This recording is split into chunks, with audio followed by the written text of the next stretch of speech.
நீங்க முதல் 2 குழு இருக்கீங்க. 2 குழுக்கும் வந்து ஒவ்வொரு தலைவரை தெரிவு செய்து உங்களோட குழுவுக்கு வந்து ஒரு பேர் வைங்க. அதே ஒரு அடையாளம், ஒரு பேரும் ஒரு அடையாளம், ஒரு இலட்சணம் மாதிரி ஏதாவது செய்து கொள்ளுங்க. இப்ப உங்களோட குழுக்கு நாங்க வர போற வேலை என்னன்னு சொன்னா, இதுல வந்து 2 தலைப்பு இருக்கு. இந்த 2 தலைப்பும் என்னன்னு சொன்னா, நம்மட சமூகத்துக்குள்ள குடும்பங்கள்ல நடக்கிற சில பிரச்சனைகளா இருக்கலாம், சந்தோஷமா இருக்கலாம், ஏதாவது இருக்கலாம். நீங்க இதுல ஒரு தலைப்பை தெரிவு செய்து உங்களுடைய இந்திய கருத்தரங்கிற தலைப்பான சுய பகுப்பாய்வு, முரண்பாடுகளை கையாளல், எண்ணங்களின் பிரதிபலிப்பு. இதுல முதலாவது விஷயம், இந்த சம்பவம் உங்களோட குடும்பத்துல நடந்தா நீங்க கற்பனை பண்ணி அந்த டைம்ல நீங்க என்ன செய்வீங்க? சுய பகுப்பாய்வு, நீங்க அந்த குடும்பத்துல ஒரு ஆளா இருந்தா. 2வது, அந்த பிரச்சனை வராம இருக்கிறதுக்கு நீங்க என்ன செய்யலாம்? 3வது விஷயம், எண்ணங்களின் பிரதிபலிப்பு. இந்த சம்பவத்தை நீங்க உள்வாங்கி உங்களோட குரூப்ல இருக்கிற ஒரு பிள்ளைய நீங்க தயார்படுத்தி அனுப்பணும். அவங்க வந்து இந்த சம்பவத்துல என்ன மனநிலையில இருப்பாங்கன்றத செய்யலாம். சந்தோஷமாடா சந்தோஷம், கவலை என்ற கவலை, அழுகை கிடையாது. ஆனா அவங்க வாயால சொல்ல கூட மனநிலையை செய்யுங்க. 2 குரூப் இந்த குரூப் எந்த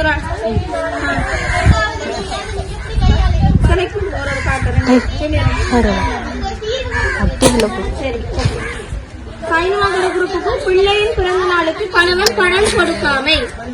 சரியா? 18 வயதுக்கு குறைந்த பெண் பிள்ளை பாடசாலை செல்லம். 18 குறைந்த பிள்ளை ஸ்கூலுக்கு போனது, ஸ்கூலுக்கு பாவத்திக்கிறது ஒரு குடும்பம். சரி,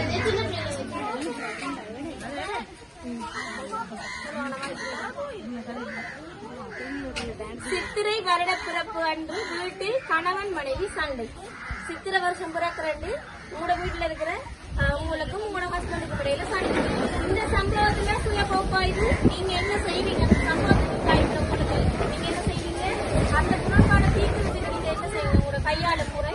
3வது விஷயம், எண்ணங்களின் பிரதிபலிப்பு. அந்த டைம்ல உங்களோட எண்ணங்கள் எப்படி இருக்கும்?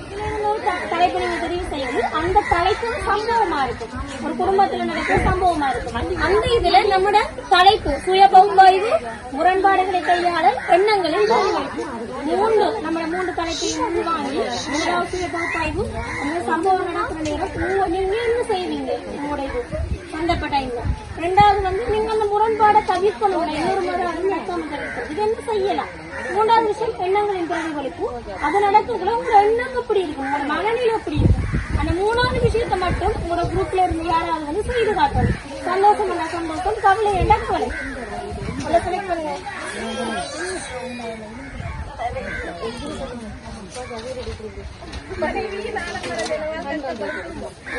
மனைவியின் ஆடம்பர செலவால் கஷ்டப்படும் குடும்பம். இதான் தலைப்பு.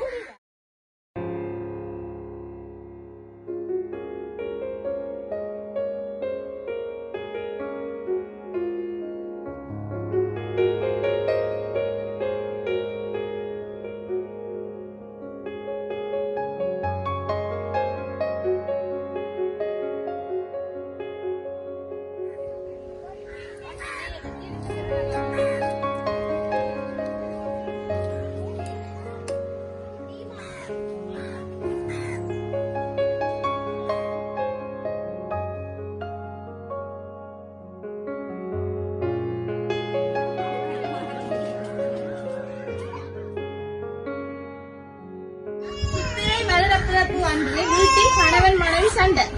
அதென்று சொன்னா சுய பகுப்பாய்வு. அப்படின்னு சொன்னா மது அருந்துவதனால் பிரச்சனை ஏற்படும். அதுக்கு மது அருந்துதல் கருத்து அன்று இந்த சித்திரை கணவர் குடிச்சிட்டு வரவான்னு சொல்லணும். இப்படி குடிச்சிட்டு வராங்க, அன்றைக்கு ஒரு சந்தோஷமான நாள், அன்றைக்கு அந்த குடியை எடுத்துட்டு வரேன்னு சொல்லி சொல்றது. அதுக்கு அடுத்தது அன்றைய நாளுக்கு இரவுக்கு பணம் இல்லாம அன்றைய சித்திராண்டு முக்கியமா கையில காசு இருக்கு.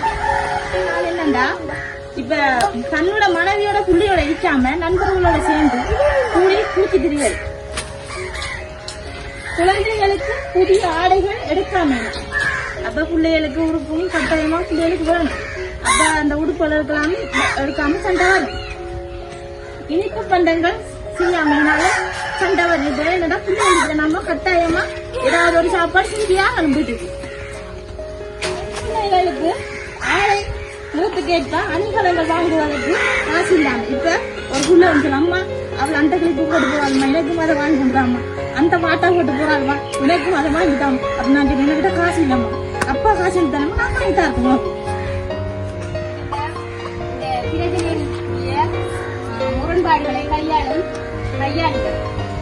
மது அருந்துவதை தடுத்தல். அன்றைய தினம் சித்திரை என்றால் சித்திரை வருட புறப்பட்டா என்ன எப்படி குடும்பம் இருக்கணும், சந்தோஷமா இருக்கணும் பிள்ளைகளோட.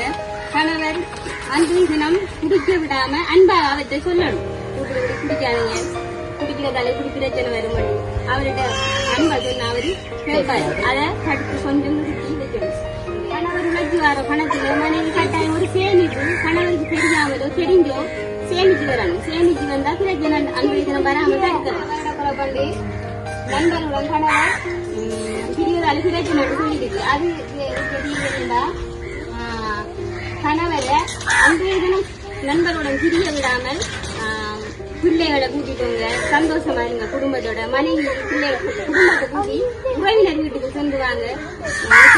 செல்வரா பிரச்சனை வராதுன்னு எடுத்து சொல்லணும். அவர்கிட்ட அன்பாக சொன்னா பிரச்சனைய தடுக்கலாம். தொழில் நடக்கிற சந்தர்ப்பத்துல பிள்ளைகளுக்குரிய ஆடைகளை நம்ம கொள்வன வேண்டி வச்சா பிரச்சனை வராம தடுக்கலாம். சித்திராண்டைக்கு அடுத்தது வருமானத்துக்கு ஏற்றவாறு லாப முறையில இப்ப தின்பண்டங்கள் இனிப்பண்டங்கள் செய்யறா விலை கூடிய செலவழிக்கு அதிகமா செலவழிக்கு செய்ய இல்லை, லாப முறையில செய்ய தாண்டிய பிரச்சனையை தடுக்கலாம்.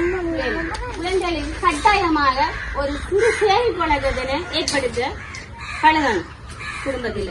இதனால பிள்ளைகள் அந்த பட்டாசு பண்றதுக்கு இல்ல மற்ற ஆடைகளுக்குரிய அணிகலன்கள் வாங்குவதற்கு பணமோ தாழ்தளத்திற்கு கேட்காதவாறு அந்த சேமிப்படுத்தி செய்யக்கூடியவாறு ஒரு விழிப்புணர்வை பிள்ளைகளுக்கு தாய் கட்டாயமா செய்யணும்.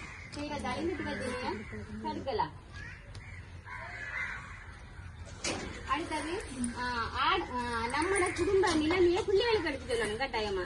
ஏனென்றா இப்ப ஒரு பக்கத்து வீட்டு பிள்ளைய பார்த்து அம்மா எனக்கு இந்த சட்ட கலருக்கு ஏற்ற மாதிரி எனக்கு அணிகலன்கள் வந்துட்டாங்கன்னு சொல்லுவாங்க. அப்ப நம்ம எடுத்து சொல்லணும். நம்ம குடும்ப நிலைமையை சொல்லி அந்த பிள்ளைகளுக்கு புத்திமதி சொல்லக்கூடியவாறு இருந்தா அந்த பிரச்சனையும்.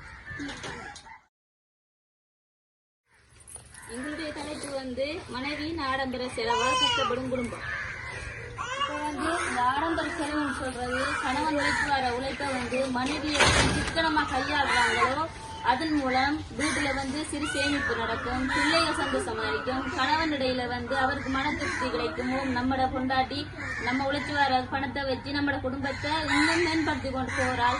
இதே மாதிரி இருக்கணும்னு சொல்லி அவர் நினைப்பார். அவர் நல்ல ஊக்கமா உழைக்கிறதுக்கும் வாய்ப்புகள் உள்ளது. எமக்கு வழங்கிய தலைப்பு 18 வயதுக்கு குறைந்த பெண்கள் பாடசாலை செல்லாமை. பாடசாலைக்கு செல்ல பிள்ளைக்கு விருப்பம், ஆனால் குடும்ப சூழ்நிலையால் பாடசாலை அனுப்ப இயலாமை.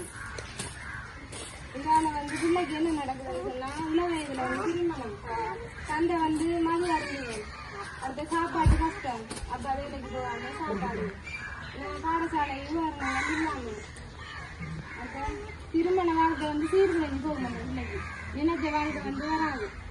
படிக்காம இருக்கிற பிள்ளைன்னு சொன்னா அதுக்கு ஏற்ற இதுக்கு தீர்வு காண்றதுன்னு சொன்னா அந்த பிள்ளைக்கு கஷ்டத்தை பாடசாலை உபகரணங்கள் அம்மாயம் கொடுத்து அந்த பிள்ளை ஸ்கூலுக்கு போகும்.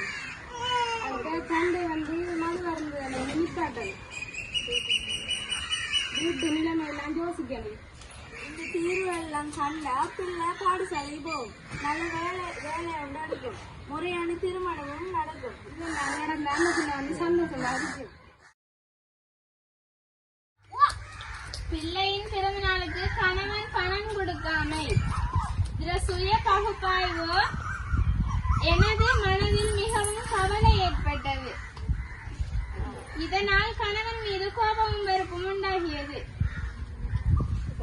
அம்மா தாய் எப்பவுமே பிள்ளைகளை பக்கத்துல கூட கேறீங்க பாக்குறது அம்மா. தகப்பர் குறையாதான் பார்ப்பாங்க. அப்படியான பட்சத்துல தகப்பர் பிள்ளையோட பிறந்த நாளை பெரும்பாலும் கவனிச்சு கொள்ள மாட்டாங்க. அது எப்பவுமே எல்லா இடத்தையும் நடக்கும். ஆனா தாய் கவனிக்கிறதால தாய்க்கு தனிப்பட்ட முறையில தானே எல்லாத்தையும் செய்யறதால கணவர் மீது ஒரு கோபம் ஏற்படுது. இதனால இதை முரண்பாட்டு அவரோட சண்டை பிடிக்க போனா இன்னும் பிரச்சனை வளர பண்றதுக்கு அவகிட்ட இருக்கிற ஒரு சிறு சேமிப்பை வச்சு தன்னை பிள்ளைக்கு ஒரு சந்தோஷத்தை கொடுப்பாவோ, பிறந்த நாளை கொண்டாடுறதுக்குரிய சந்தோஷத்தை கொடுப்பாவோ.